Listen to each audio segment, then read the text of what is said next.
Super ടേസ്റ്റിലൊരു pulao നമുക്ക് എങ്ങനെയാണ് ഉണ്ടാക്കുന്നത് നോക്കാം.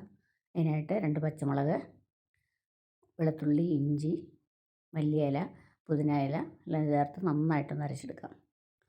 അരച്ചെടുത്തതിന് ശേഷം അതിനകത്ത് ഒന്ന് ചതഞ്ഞതിന് ശേഷം അതിലേക്ക് ഒരു തക്കാളി ഇട്ട് ഒന്ന് അരച്ചെടുക്കണം.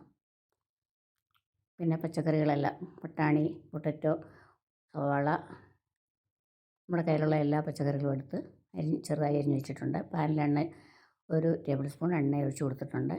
എണ്ണ ചൂടായി വരുമ്പോൾ അതിലേക്ക് നമുക്ക് ഒരു സവാള ചെറുതായി അരിഞ്ഞത് ചേർത്ത് കൊടുത്ത് വഴറ്റിയെടുക്കണം. അതിലേക്ക് നമ്മൾ അരച്ച് വെച്ചിരിക്കുന്ന മിക്സ് ചേർത്ത് കൊടുക്കാം. പിന്നെ പച്ചവാസന മാറുന്ന വരയ്ക്ക് നന്നായിട്ട് ഇളക്കണം.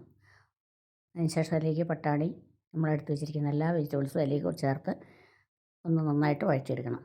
ഒരു ടേബിൾ സ്പൂൺ തൈര് ചേർത്തിട്ടുണ്ട്.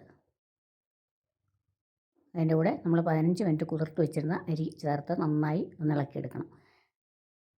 അതിനുശേഷം ഒരു പാത്രത്തിലൊഴിച്ച് 1.5 ഗ്ലാസ് അരിക്ക് 3.5 ഗ്ലാസ് വെള്ളം ചേർത്ത് ആവശ്യത്തിന് ഉപ്പ് ഇട്ടൊന്ന് ഇളക്കി റൈസ് കുക്കറിലാണ് ഞാൻ വേവിച്ചെടുക്കുന്നത്. കുക്കറിലാണെങ്കിൽ 3 ഗ്ലാസ് വെള്ളം മതിയാകും.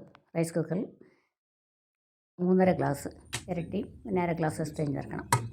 ഓൺ ചെയ്തതിന് ശേഷം നമുക്കതിലേക്ക് വെച്ച് കുക്ക് ചെയ്തെടുക്കണം.